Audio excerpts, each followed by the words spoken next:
Welcome to Inspired Conversations. I'm your host, Diane Dennis. With me today is Paul O'Brien, and he has written several books. He started his company by doing something that he loved, and out of that, he received over 10 million registered members. In 2007, he sold his company for millions of dollars, and we're so happy to have him here today. He's a sought-after worldwide speaker, and his book, his latest one, Great Decisions, Perfect Timing, Cultivating Intuitive Intelligence, is what we're going to talk about today. We're going to learn a lot. This is a great time to learn what we're going to be talking about today.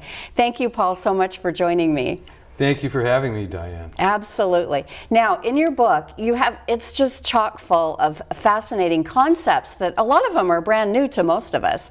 One of them that's really important, and you talk about the importance of it for success and happiness, is visionary decision making. You created a formula for visionary decision making. So can you tell the folks what that is and what they can do with it? Well, visionary decision-making is the name of the system that I developed that combines intuition and logic around making the most important decisions in life. And it's all predicated upon the idea that decision-making is the most high-leverage human skill there is. The quality of your success and happiness in life is directly related more than anything else to the quality of the decisions that you make.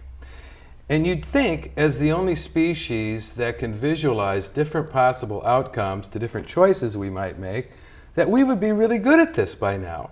Why are we so bad at it? For lots of reasons. We're not only bad at it, we are terrible at it. And the latest election, I think, is good evidence of that, but that's just an editorial. We're either too emotional or we're overly analytical. We can go in one extreme or another. Okay. And so those are the ways that we make bad decisions. If we're too emotional, we're impulsive. If we're over-analytical, we procrastinate while we're waiting for more information. Well, that kind of makes sense, because if you're really charged about something, if it's something you really, really want, then you're going to be using one set of skills, and another one you might be confused or afraid, and you're going to use another one. So the model or the formula for visionary decision making, what does it include? Well, it all depends on intuition. And this is a book about cultivating intuitive intelligence, which is the subtitle of the book. The problem is that intuition is not that easy to access, especially when you need it most. Because when you need it most is when you're most upset, or you're most excited, or you're most concerned, you're under pressure. Stress is a big factor in inhibiting intuition. So I think most of us don't really understand what intuition is, or what it takes to access intuition, and really that is the key to the visionary decision-making approach, and that's really what the book is all about. Part 2 of the book is kind of a how-to on how to access intuition. So I kind of think of intuition as like the palm of your hand. Okay, the mind is the palm of your hand. Then you have these 5 senses. The 5 fingers represent the 5 senses. These are really high bandwidth channels for information. Visual, auditory, kinesthetic, whatever. And then there's this dinky little 6th one that you can imagine, a little 6th antenna that's very small, and it's calibrated to a very fine signal. That's the intuition, and it's no accident that it's been called the 6th sense for 1,000 years. Mine has a short wire. Is a short in the wire. Well, is there anything we can do to strengthen that muscle? You know, actually, exercising it is a good idea. The problem is, it's not something you can force. You can't force yourself to have an intuitive insight when you need it most. Especially when you want it the most in your time, because you're meditating and you go, I need this, I want this, please give me an answer, and nothing's coming. It's more of a getting the noise out of the way process, or removing the blocks and letting intuition have the freedom to operate. You know, I have this thing in the book I call O'Brien's Law. Yes. And O'Brien's Law states that the stronger the feeling, the less trustworthy it is as a basis for important decision making. And this is so counter to what most people believe. Now this makes it really hard. I mean, you just threw something in there that's a wrench, because if I want something very badly, then I am not going to be come to the table with the right skills to learn how to do it or get what I want. Your intuition is going to be blocked by that strong feeling, whether it's a strong feeling of fear or anger or greed or craving. It doesn't matter. Strong feelings are not a conduit for intuition. Intuition shows up as a feeling. We call it a gut feeling. Yes, yes. But it's more of a subtle sensation. It's a very fine signal. And so we have all this noise coming in through our senses, and then we have all of these emotional blocks, which are like containment domes over that little antenna, the strong emotions of fear and all of the stress factors and all of that. So and all of our social conditioning. Right. And our beliefs. Which reinforce our fears, etc. Like in the latest election, we saw this. The decision making was so emotional. I mean, the one party was taking an emotional appeal and appealing to people's greatest fears and prejudices and the beliefs behind that. And that's what swayed people, because they were swayed by their strong feelings. Feelings, yes. And I think we saw a lot of anger. And let's talk about engineering beliefs, because it's my feeling that underneath anger is fear. But fear isn't something that's very socially accepted in today's world. So we suppress it, repress it. It's kind of our shadow. And we use anger, which is more acceptable in our culture, and then that anger overrides, obviously, intuition and cognitive thinking, good thinking skills. So you talk about engineering beliefs. Tell me about that. Well, we all have beliefs, and where do they come from? Most of the things that we believe are beliefs that we adopted at a very young age.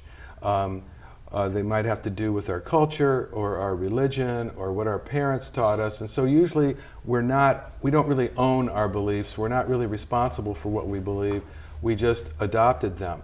And what I talk about in chapter 11 of the book, called Belief Engineering, is the fact that beliefs are just provisional operating assumptions. They're the best we can do right now, based on what we've learned, based on what we know, based on our conditioning. But we can do better. It's called learning. So learning is the process of letting beliefs change and changing our mind. So questioning our beliefs would probably be the first step. Very, very important to be free to question and test your beliefs. Our operating assumptions should always be subject to review and testing and upgrading, just like the apps on your smartphone. You got to upgrade them once in a while on the basis of new discoveries, on the basis of new evidence, on the basis of learning. So we have to be willing to do that. Otherwise, we have what I consider a learning disorder. Remember when George Bush was president, and some people would say, oh, he's a man of strong character because he never changes his mind.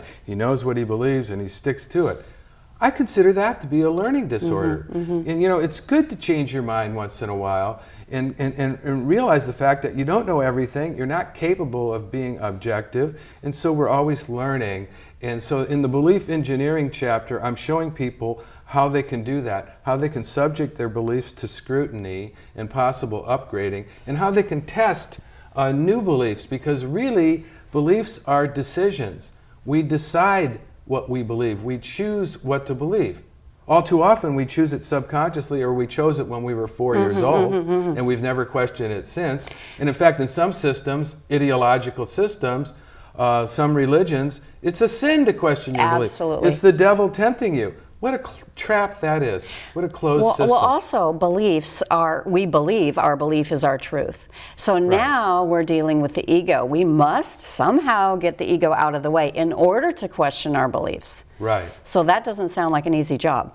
No. Our beliefs are our current operating assumptions, and they're very important. If you don't believe you can walk across this room, guess what? You're right. Right. You're not going to be able to walk across this room. So beliefs have utility. They are important. But what I'm suggesting is that if you really want to make great decisions and learn how to develop perfect timing, you have to be willing to let your beliefs evolve, and you have to become more open-minded. You have to become open to the intuition. And all of these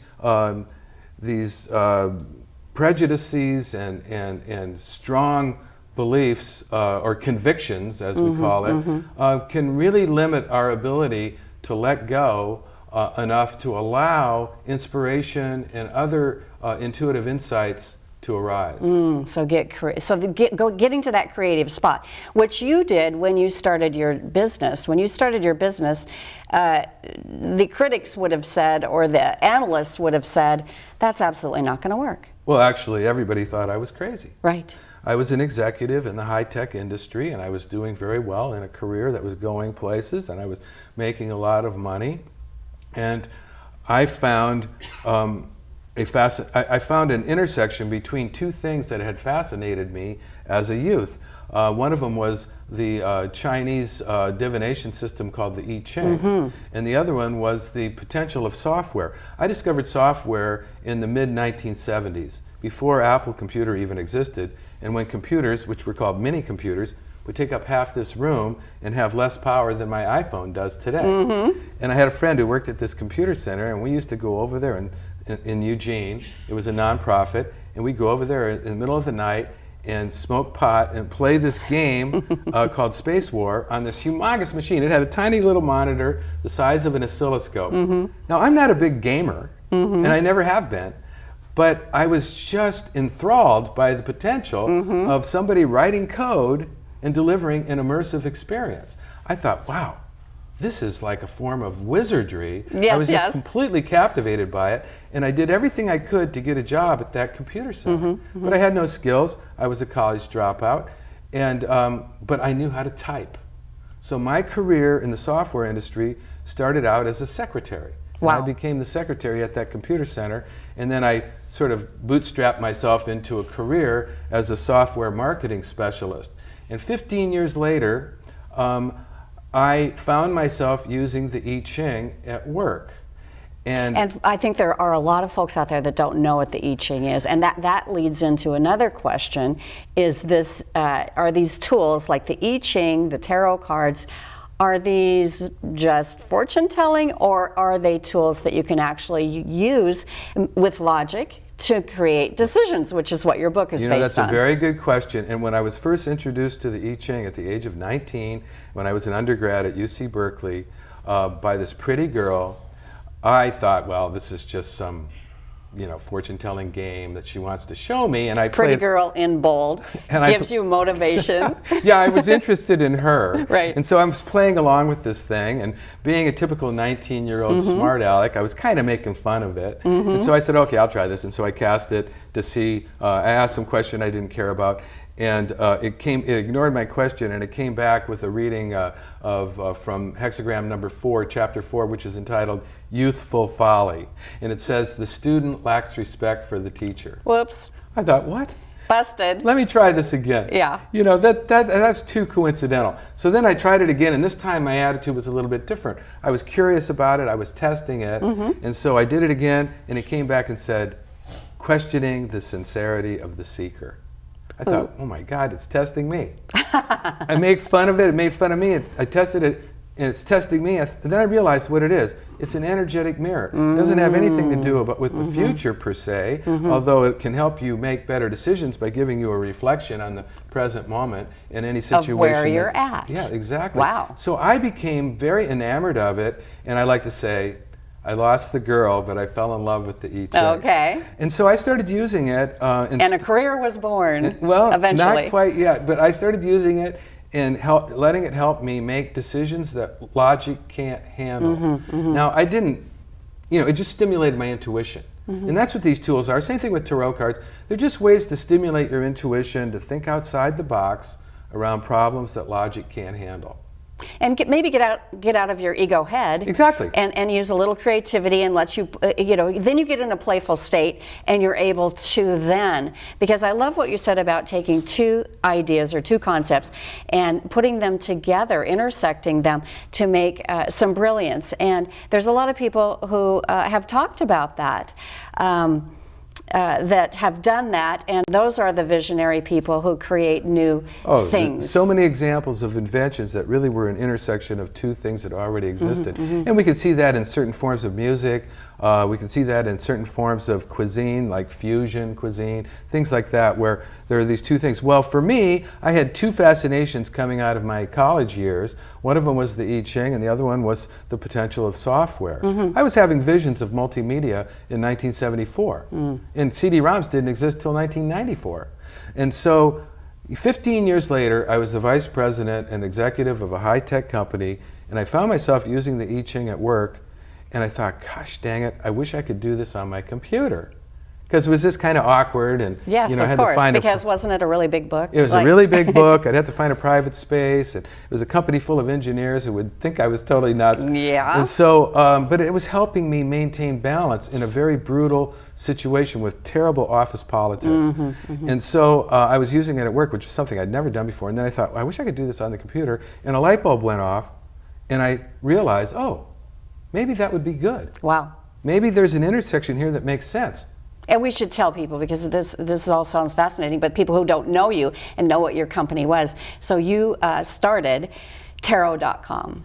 Right, which right. was the biggest, or the first. I started iching.com first, and then it became tarot.com when I added tarot with the help of a tarot expert. And then I added astrology, and it became the world's largest astrology website. Tarot.com was our main domain name, but the company was called Visionary Networks. And then in 2007, we had 10 million registered members. We were making 10 million a year in sales, and it started to be pursued by large media companies. So you can see how, people who do their tarot cards or astrology readings, the last thing they're thinking about is technology. So those are the two intersections: technology with this discipline. Well, I always had this vision that technology could be used to deliver educational or even spiritual content. So I thought of what I was doing when I developed that first I Ching software, and it spent my entire life savings on creating a prototype, because the company I was with could care less.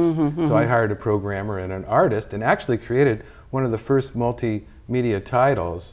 And I had always thought I could apply technology to this ritual and using multimedia to create an emotional ambiance that was suitable to a meditation type experience, that I could create what I called ritual space using technology. So that was my big vision. I never expected to make any money.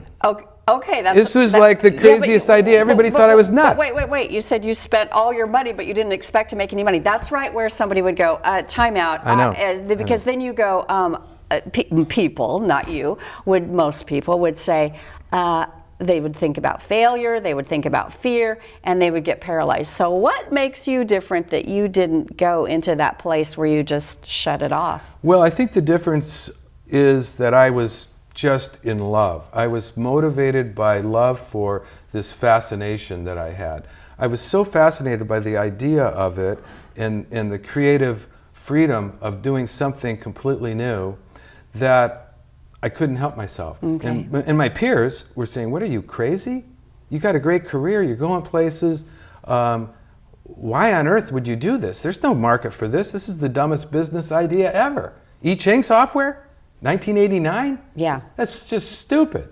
I said, I know, but I guess my motto is, wherever God drags me, I will follow. and have a lot of hope and prayer. Well, for the next 13 years, I, nearly starved, struggled, that whole time just to keep it intact and to keep myself, in my house and maintain a So it wasn't an easy ride all the way, but things that are worth it aren't necessarily easy. So we're kind of coming to a close here, so I want to ask you, you have a slogan. Besides O'Brien's Law, you have a slogan. Well, you just reminded me of one of the most common expressions in the I Ching, which sort of helped me stick with my vision and hold to it because I believed in it and I loved it so much, and that's perseverance furthers. That's the most common sentence in the I Ching. But my slogan in general, and kind of the theme of the book, Great Decisions, Perfect Timing, is take the risks that grow you. Okay. So that's the reason I did it, because I realized if this didn't work, I was going to be happy I did it because of the creative expression of it, because it was something that was an expression of who I was and who I cared about. It was a risk worth taking because I was going to grow from it. Well, and you did, and great success. Thank you very much. Okay, so people can find your book at divination.com. Divination.com is the website of my nonprofit. When I sold the company, I started a nonprofit called the Divination Foundation in order to give back. And also, you know what? I just want to express my appreciation for you and this show, Inspired Conversations, and for the listeners, and offer a free electronic copy of the book Fabulous. to anybody out there who can download it from divination.com. I set up a private web page just for this purpose. Great, perfect. And it's called divination.com/free book. Okay. So you got to write that down, /free book, because it's a private page, there's no navigation to it. And if you go there and sign up for our free newsletter, which you can unsubscribe anytime, you can download a Kindle version, an iPad version, or the PDF. PDF. Yeah. Great. Thank you so much. Give Well, thank back. you, Diane. I really appreciate it. Thank you for coming. Paul O'Brien, Great Decisions, Perfect Timing, Cultivating Intuitive Intelligence. It's a great read. I learned a lot today, and I hope you did too. I want to thank you for joining us today on Inspired Conversations. Thank you so much. I appreciate it, and we'll see you again.